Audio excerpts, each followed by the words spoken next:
Vedavathi kitchen లో కూరగాయలు cut చేస్తూ ఉండగా ప్రేమ నర్మద ఇద్దరు కూడా మా అత్తయ్య ఎంత ముద్దొస్తున్నారో అని ఇద్దరు వేదవతి దగ్గర అంటూ ఉండగా ఇక వేదవతి మాత్రం చాలా కోపంగా ఆపండి అని పెద్దగా అరుస్తూ ఉంటుంది. ఇక వాళ్ళిద్దరూ షాక్ అవుతూ ఉండగానే అంతలో ప్రేమ అత్తయ్య నేను చెప్పేది వినండి అని అంటూ ఉండగా ఏం చెప్తావు, చెప్తే అబద్ధాలు చెప్తావు లేకపోతే మోసం చేస్తావు అని అరుస్తూ ఉంటుంది. ఇక దాంతో నర్మద ప్రేమ ఇద్దరు అలాగే చూస్తూ ఉండగానే ఆయన మాట అనేసరికి నా గుండె పగిలిపోయింది. కోడళ్ళు కోడళ్ళు అని నెత్తిన పెట్టుకున్నందుకు నాకు బాగా బుద్ధి చెప్పారు అని అంటూ వేదవతి ఏడుస్తూ ఉంటుంది. అంతలో శ్రీవల్లికి ఆ మాటలు అనిపించి చెవులు నిక్కించి మరి వింటూ సంతోషపడుతూ వచ్చి చూస్తూ ఉంటుంది.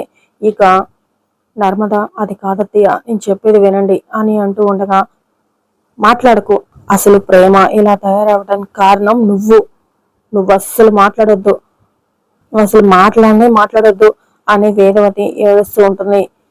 ఇక శ్రీవల్లి ఆ మాటలన్నీ విని చాలా సంతోషపడుతూ హ్యాపీగా ఫీల్ అవుతూ ఉంటుంది.